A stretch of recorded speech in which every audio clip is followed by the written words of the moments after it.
আজকে তোমাদের সাথে শেয়ার করব চিলি চিকেনের রেসিপি, যাতে তোমরা খুব সহজেই ঘরে থাকা উপকরণ দিয়ে খুব সহজেই সহজভাবে এটাকে বানিয়ে ফেলতে পারো। তাহলে দেখে নাও আজকের রেসিপি চিলি চিকেন আমি কিভাবে বানাই তা আজকের আমার এই ভিডিওতে। তো দেখো, প্রথমেই আমি বোনলেস চিকেন নিয়ে নিয়েছি কিছুটা, আর এই চিকেনটাকে আগে থেকেই আমি ধুয়ে পরিষ্কার করে এইভাবে ছোট ছোট করে কেটে রেখে দিয়েছি। এখন পরিমাণ মতো নুন, গোলমরিচের গুঁড়ো আর 2 চামচ কর্নফ্লাওয়ার, 1 চামচ ময়দা, আর এখানে দিয়ে দিচ্ছি একটা পেস্ট করেছিলাম আদা রসুন শুকনো লঙ্কা আর সামান্য একটু টমেটো দিয়ে। তো সেই পেস্টটাই আমি এখানে দিয়ে দিলাম, আর অল্প একটু 1 চামচ মতো সেটা রেখে দিলাম, এটা পরে কাজে লাগবে। তো একটা ডিম দিয়ে দিলাম, আর একটু দিয়ে দেব সামান্য 1 চামচ মতো সাদা তেল। তো এটাকে দিয়ে খুব ভালোভাবে মেখে নিতে হবে। তো খুব ভালোভাবে মাখার পর তোমরা যদি এটাকে একটু রেস্টে রাখতে পারো তো খুব ভালো হয়। তো আমার হাতে একদম সময় ছিল না, তাই আমি রেস্টে রাখতে পারিনি। তো রেস্টে রাখলে কি হয়, চিকেনের ভিতরে যে মশলাগুলো আমরা ব্যবহার করলাম খুব ভালোভাবে ঢুকে যায়, তাতে পকোড়াগুলো খুব সুন্দর টেস্ট হয়। তো যাই হোক, এদিকে তো চিকেনটা ম্যাগনেট করা হয়ে গেল, আর ওদিকে আমি কড়াই আগে থেকেই বসিয়ে দিয়েছিলাম। তো কড়াই গরম হয়ে যাওয়ার পর দিয়ে দিচ্ছি পরিমাণ মতো সাদা তেল। এখন চিকেনগুলোকে একটা একটা করে ছেড়ে দিলাম, আর অবশ্যই গ্যাসের ফ্লেমটা মিডিয়াম রাখতে হবে, কারণ চিকেনটা খুব ভালো করে ভেজে নিতে হবে। কারণ না ভালোভাবে ভাজলে চিলি চিকেন রান্নাটা বেশিক্ষণ সময় লাগে না। তাহলে চিকেনগুলো খুব ভালোভাবে যদি না ভাজা হয় তাহলে চিকেনটা রান্নার পরও আর সিদ্ধ হবে না। তো পকোড়াগুলো এইভাবে খুব ভালোভাবে একটু ভেজে নিয়ে লাল লাল করে উল্টে পাল্টে ছাকা তেলে ভালোভাবে ভেজে নেওয়ার পর এটাকে তেল ঝরিয়ে তুলে নিতে হবে। তো দেখো, সেই একই তেলে আমি দিয়ে দিচ্ছি কিছুটা পরিমাণ রসুন কুচি, আর দিয়ে দিলাম কিছুটা পরিমাণ আদা কুচি। এখন এটাকে দিয়ে একটু তেলের মধ্যে নেড়ে চেড়ে নেব, যাতে এর কাঁচা গন্ধটা কেটে যায়।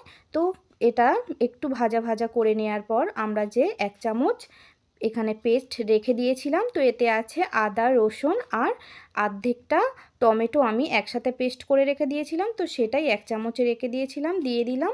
তো এই মশলাটারও একটু কাঁচা গন্ধ কেটে গেলে তো এর মধ্যে আমরা দিয়ে দেব 1 চামচ মতো ভিনিগার।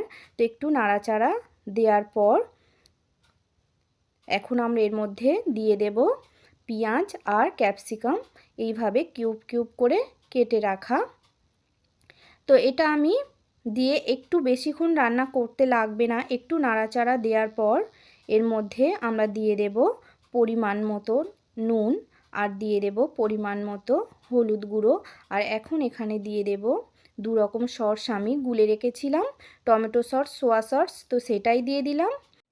দেওয়ার পর সবগুলোকে আমি আবারও একটু কিছুটা সময় ধরে গ্যাসের ফ্লেমটা কম রেখে আমি এটাকে একটু মিশিয়ে নেব। আর একটু যে বাটি ধুয়ে একটু দিয়ে দেব সামান্য একটু জল, যাতে মশলাটা সসটা পুড়ে না যায়। তো বেশ একটু নাড়াচাড়া করার পর যখন মশলা থেকে একটু তেল ছেড়ে দেবে আর কালারটা যখন একটু চেঞ্জ হয়ে যাবে, তো তোমরা দেখো, দেখলেই নিশ্চয়ই বুঝতে পারবে। তো দেখো তেলটা ছেড়ে দিয়েছে আর কালারও অনেকটা চেঞ্জ হয়ে গেছে। তখন তোমরা প্রয়োজন মতো ঝালের জন্য কাঁচা লঙ্কা তোমরা দিয়ে দেবে। কাঁচা লঙ্কাটা দেওয়ার পর নাড়িয়ে চাড়িয়ে আমি দিয়ে দিলাম এখানে চিকেন পকোড়াগুলো। তো দেওয়ার পর এখানে মশলার সাথে খুব ভালোভাবে পকোড়াগুলোকে মিশিয়ে বেশ কিছুটা সময় ধরে গ্যাসের ফ্লেমটাকে কমিয়ে এটাকে একটু রান্না করতে হবে। তো এখানে তোমাদের একটা কথা বলে রাখি, তোমরা যারা ড্রাই চিলি চিকেন পছন্দ করো তারা কিন্তু জল দেওয়ার আগের মুহূর্তে এটাকে এইভাবেও ড্রাই চিলি চিকেন হিসাবেও তোমরা খেতে পারো। তো দেখো, কথা বলতে বলতে বেশ আমার চিকেনটা ভালোভাবে কষানো হয়ে গেছে। আর এখন আমি দিয়ে দিলাম পরিমাণ মতো এখানে জল, আর জলটা দিয়ে দিতে হবে অবশ্যই গরম, আর দিয়ে দিতে হবে প্রয়োজন মতো মিষ্টির জন্য চিনি। দিয়ে এখানে ঢাকা দিয়ে বেশ কিছুটা সময় রান্না করার পর এখন দেখো ঝোলটা অনেকটাই শুকিয়ে এসেছে, কিন্তু এটা ঝোলটা অনেকটাই পাতলা। তো এটা ঘন করার জন্য এখন এখানে দিয়ে দিলাম 2 চামচ মতো কর্নফ্লাওয়ার গুলে প্লেন জলে গুলে এর মধ্যে দিয়ে দিলাম। তো এবার দেখো ঝোলটা কিন্তু অনেকটাই ঘন হয়ে এসেছে, এই যে। তো এখন আমরা এটাকে একটু ফুটিয়ে আর একটু গরম মশলার গুঁড়ো দিয়ে এটাকে নামিয়ে নিলাম। তো দেখো বন্ধুরা, আমার চিলি চিকেন কিন্তু একদম রেডি। আর তোমরা অবশ্যই এটাকে বাড়িতে একবার ট্রাই করে দেখো, আর ভালো লাগলে লাইক কমেন্ট করে এটাকে শেয়ার করে দিও। আর তোমরা সবাই ভালো থেকো, সুস্থ থেকো, আর আমাকে এইভাবে সাপোর্ট করে যেও।